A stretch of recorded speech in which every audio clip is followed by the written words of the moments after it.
Every year, Ramadan comes with hope. You fast, avoid food and drink, wake for suhoor, and try to complete your prayers. From the outside, everything looks correct. Yet inside your heart, something feels missing. Your mood becomes heavy. Small things irritate you, and your patience becomes shorter instead of stronger. You wonder why fasting is not bringing peace. Islam teaches that fasting is not only hunger, it is protection for the heart. A person can leave food but still carry habits that quietly damage the spirit of Ramadan. Today we will understand how some actions reduce the reward of fasting, not because of lack of effort, but because of unnoticed behaviors that weaken the purpose of the fast. Guarding the tongue matters more than guarding hunger. Many sisters focus carefully on avoiding food and drink during Ramadan, yet they overlook another fast happening at the same time. The fast of the tongue is often more difficult than the fast of the stomach. You may spend hours controlling hunger, but a few moments of anger undo the calmness you were building. Fasting was never meant to be physical endurance alone. It was meant to soften your reactions. When the tongue speaks harshly, the heart hardens immediately. The purpose of hunger is to make you more aware of your words, not more sensitive to irritation. Ramadan trains patience through restraint, not silence alone, but mindful speech. You might notice that hunger actually makes emotions stronger. By afternoon, you feel tired, and small inconveniences begin to feel larger than they are. A simple request irritates you, and you respond quickly. This is the exact moment fasting is working as a teacher. It is revealing your reactions so you can discipline them. Instead of seeing irritation as failure, see it as opportunity. Pause before answering. Even a few seconds of silence protects your fast. The believer learns to slow her response, especially when she feels provoked. Controlling speech at that moment is greater than controlling appetite. Words leave marks that remain after the day ends.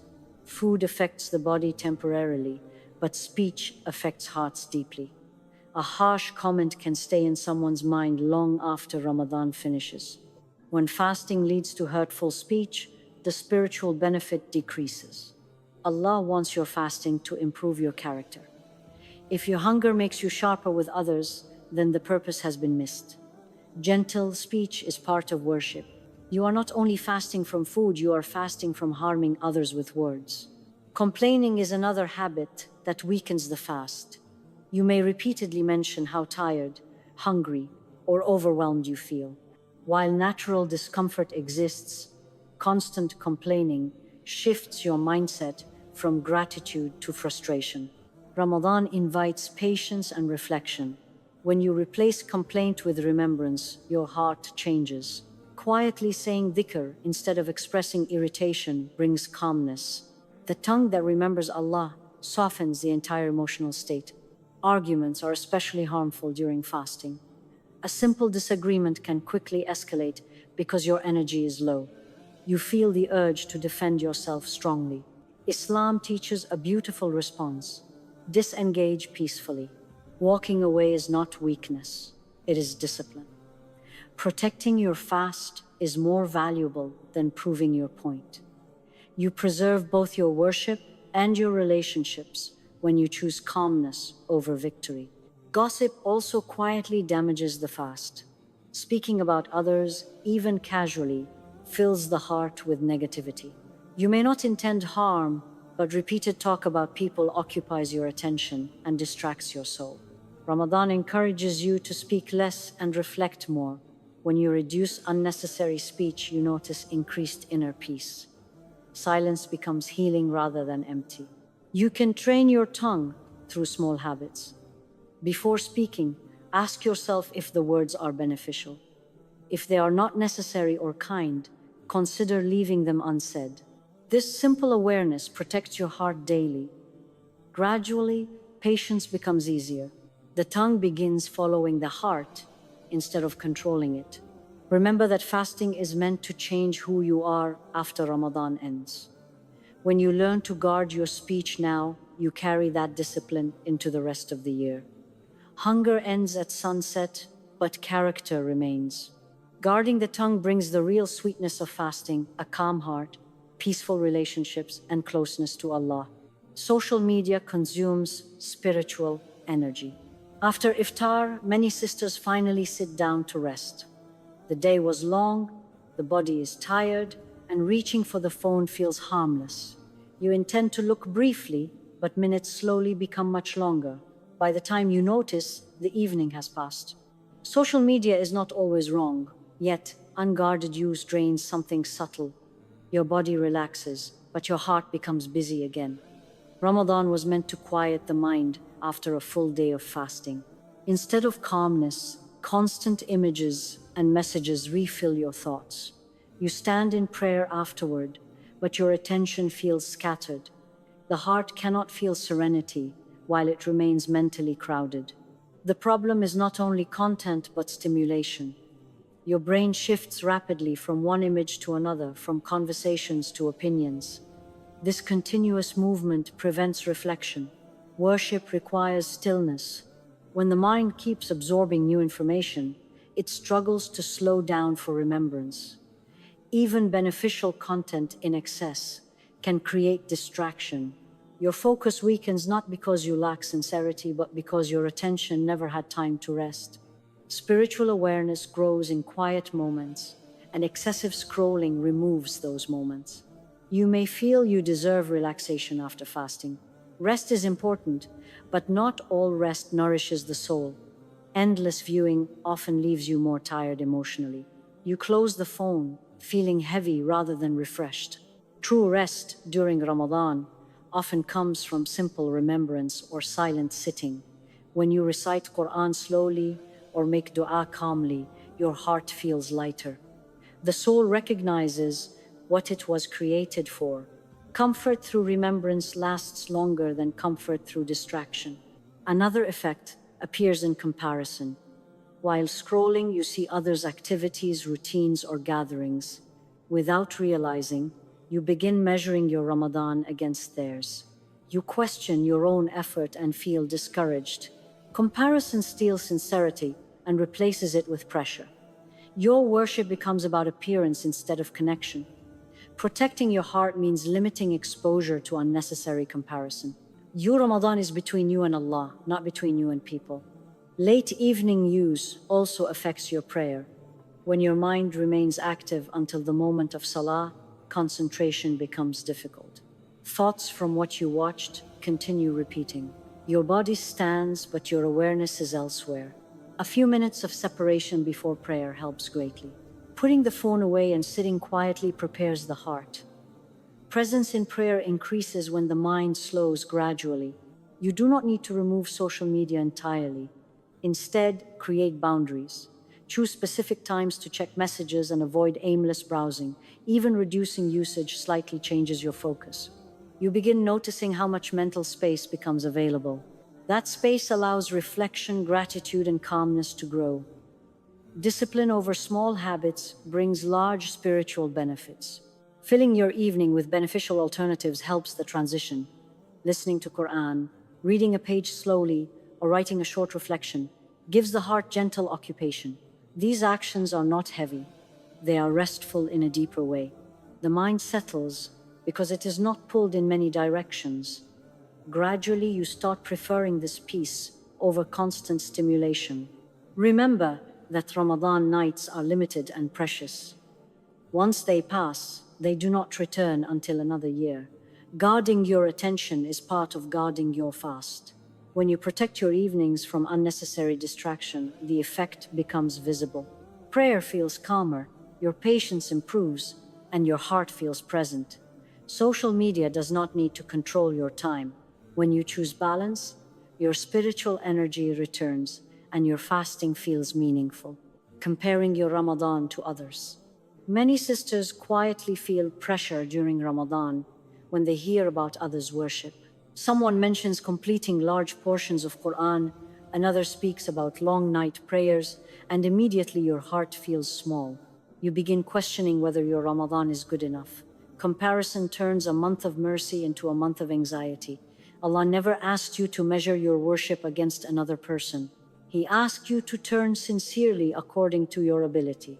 Every life carries different responsibilities, health conditions, and emotional capacity. A mother caring for children, a student studying, and a woman working outside the home do not have identical schedules. Allah knows your circumstances perfectly. When you compare, you ignore divine wisdom in your own situation. Comparison quietly shifts your intention. Instead of worshiping to please Allah, you begin worshiping to feel equal to others. You may increase acts quickly out of pressure rather than sincerity. This often leads to exhaustion and discouragement. Worship built on comparison cannot remain steady. When the energy fades, motivation collapses. Allah values consistency more than intensity. A small daily recitation with presence may carry more weight than large amounts performed with tension. Your goal is closeness, not competition. Social conversations and online posts can intensify this feeling. You see schedules, achievements, and spiritual routines displayed publicly. You compare your private struggle to someone else's visible moment. You do not see their fatigue, distraction, or difficulty concentrating. You are comparing a full reality to a partial image. This comparison harms your heart unnecessarily. Protecting your sincerity sometimes requires reducing exposure to what pressures you. Discouragement is another result. Some sisters stop trying because they believe they can never reach the level they see in others. They think their effort is too small to matter. This is a misunderstanding of Allah's mercy. He accepts sincere effort regardless of quantity. The believer is rewarded for intention and persistence. Even one page, read daily with reflection, can transform the heart over time. Comparison can also lead to pride if you feel you are doing more than someone else. Pride damages sincerity just as discouragement does. You may begin judging others' effort instead of focusing on your own growth. Ramadan teaches humility. You never know which deed Allah accepts most. A hidden dua may outweigh visible worship. A healthier approach is personal accountability. Compare your Ramadan to your previous self, not to another person. Ask whether you are more patient, more forgiving, or more mindful than before. Growth measured this way motivates rather than discourages. You notice improvement and feel hopeful. This hope strengthens consistency. Create a realistic routine that fits your life. Protect a few manageable acts and perform them daily. When you succeed consistently, confidence increases. Stability matters more than volume. Your heart benefits from sustainable worship. Over time, steady effort produces deep change. Remember that acceptance comes from Allah alone.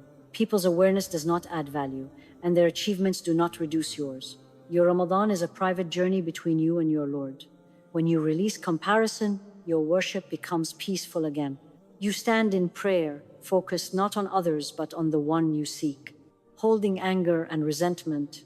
Many sisters fast all day while carrying emotional heaviness inside. You avoid food and drink, yet your heart keeps replaying a past hurt. Someone's words, a misunderstanding, or an old conflict stays active in your mind. Ramadan was meant to calm you, but resentment keeps the heart restless. Fasting softens the body, yet anger hardens the soul. You may complete your prayers outwardly, but inwardly your thoughts remain tied to that moment. The fast is meant to free you from constant reaction. When the heart holds anger, it cannot feel tranquility. Allah invites you in Ramadan to release what you have been holding for too long. Anger consumes emotional energy. Even when the person is not present, your mind returns to the situation repeatedly. This drains you more than hunger. The heart stays alert, as if the conflict is still happening. Instead of reflecting on Quran or dua, you mentally continue the argument. You imagine what you should have said or how you were wronged. This inner conversation prevents spiritual focus. Fasting becomes physically difficult because emotional tension remains active. Letting go does not deny your pain. It removes the constant burden from your heart. Many believe forgiveness means approving the wrong. In Islam, forgiveness means freeing yourself from carrying the harm daily. You are not saying the action was acceptable. You are choosing not to let it control your emotional state. Ramadan is a month of mercy, and Allah loves to see His servants practice mercy with others. When you release resentment, your heart becomes lighter. You regain mental space for remembrance and reflection. Sometimes pride keeps anger alive. You feel that forgiving means losing dignity or allowing others to think they were right. True dignity comes from emotional control. The believer is strong when she restrains reaction. Choosing calmness shows strength of character. Your worth is not defined by winning an argument, it is defined by your relationship with Allah. When you forgive, you are seeking His pleasure, not human approval. Resentment also affects relationships in subtle ways. Your tone changes, patience decreases, and small issues quickly irritate you. Family members may not know the reason, but feel the tension. Ramadan encourages kindness and gentle behavior. When anger remains, your actions contradict the spirit of the month. Releasing it improves both your worship and your interactions with others. One helpful step is making sincere dua for the person who hurt you. At first, this feels difficult, yet prayer softens the heart. You are asking Allah to guide and bless them, and this reduces bitterness. Gradually, your emotions shift from hostility to calmness. The heart cannot hold prayer and resentment with equal strength. One replaces the other slowly. You may worry the memory will never fade. Emotional healing takes time, but the decision to release begins immediately. Each time the thought returns, remind yourself you chose forgiveness. Redirect your attention to remembrance. Consistency weakens the emotional hold. Over time, the memory loses intensity and stops disturbing your worship. Ramadan is an opportunity to reset your heart. Hunger teaches patience, and patience teaches mercy. When you let go of anger, fasting begins to feel different. Peace replaces tension, and your prayer becomes more present.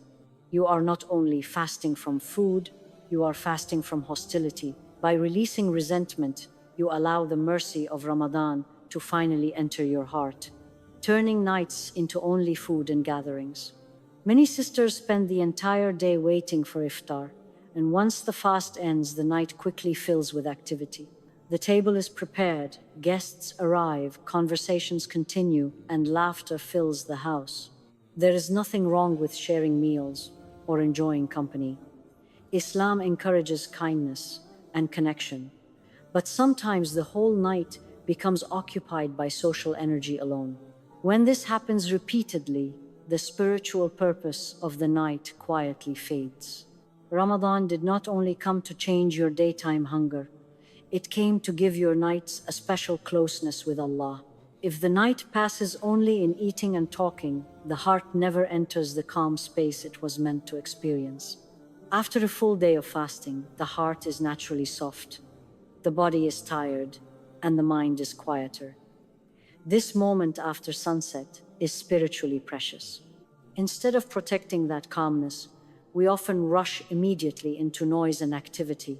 The heart shifts from stillness to stimulation very quickly.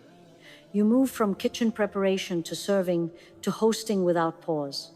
By the time you sit down, your mind is full again. Spiritual reflection needs a gentle transition, not sudden distraction. A few quiet minutes before or after iftar can anchor your heart before the night continues. Gatherings themselves are not harmful. The issue is excess.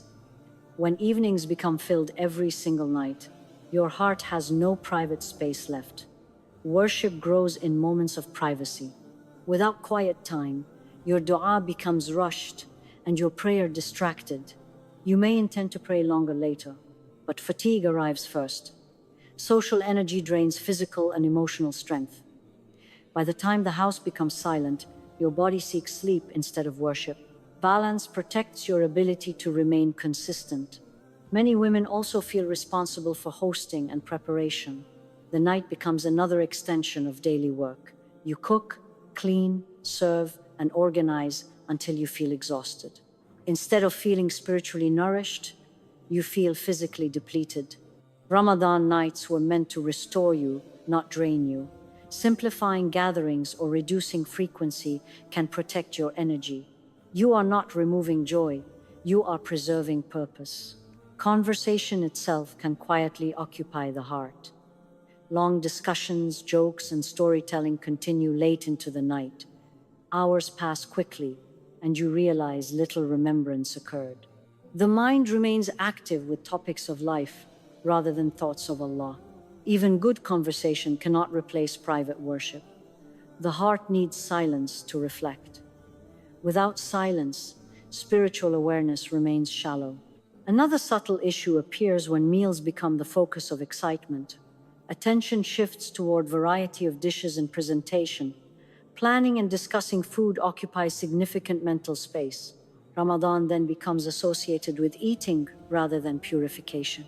Food is part of the month, but not its center. When the focus shifts, the heart misses the transformation fasting was meant to bring. You may intend to worship after everyone leaves. However, late nights make waking for prayer difficult.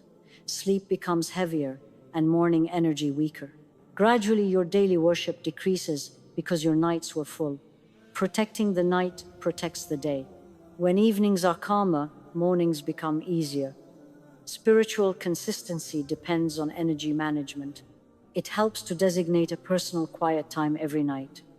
Even 15 uninterrupted minutes after Isha can change your experience. Sit alone, recite slowly, or speak to Allah honestly.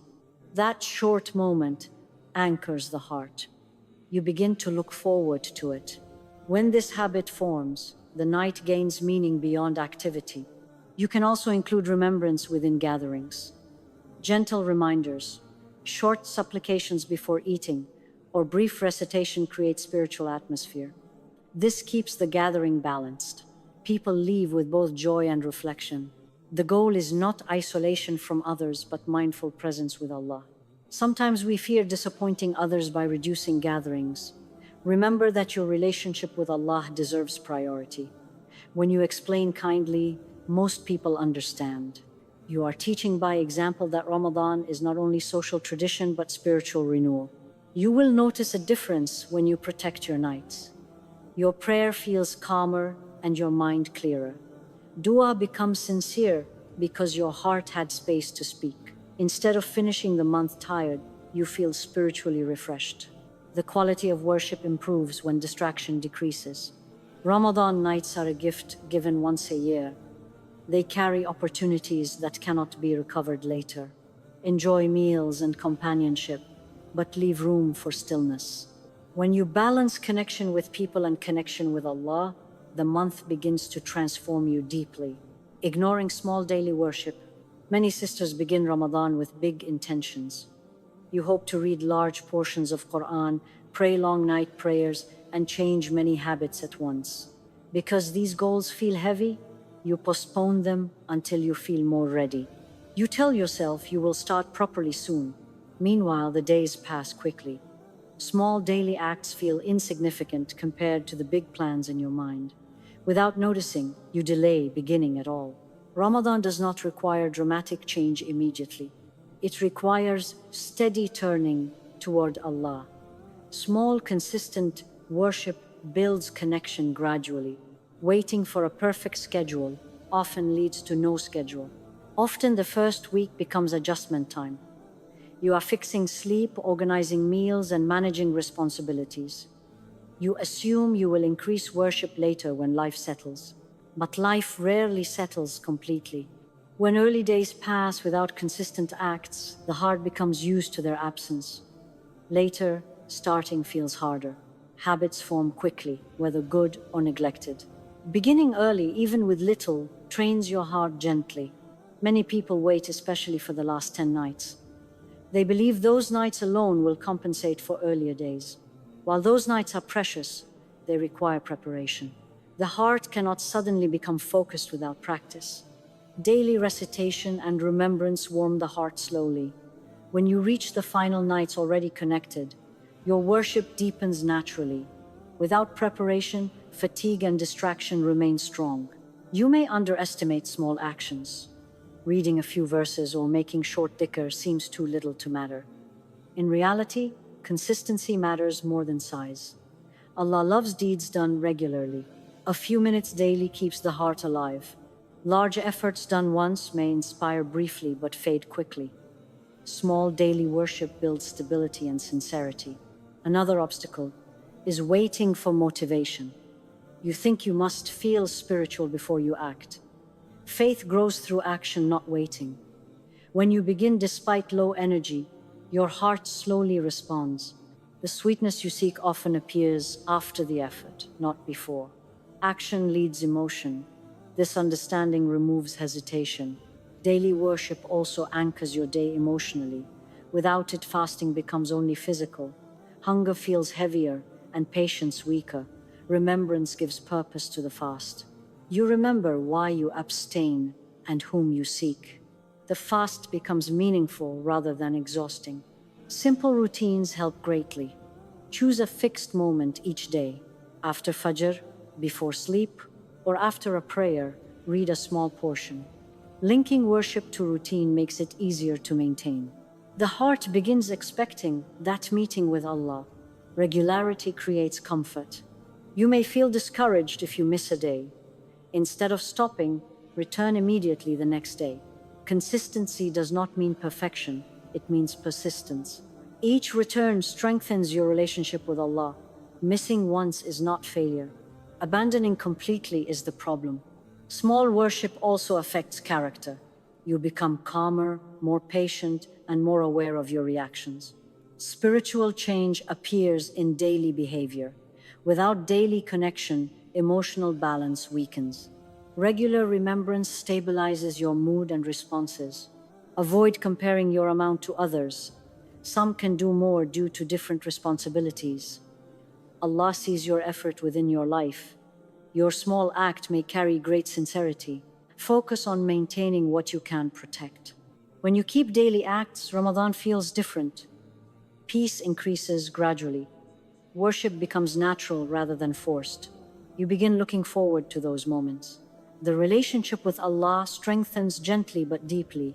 Remember, Ramadan transformation is built through repetition.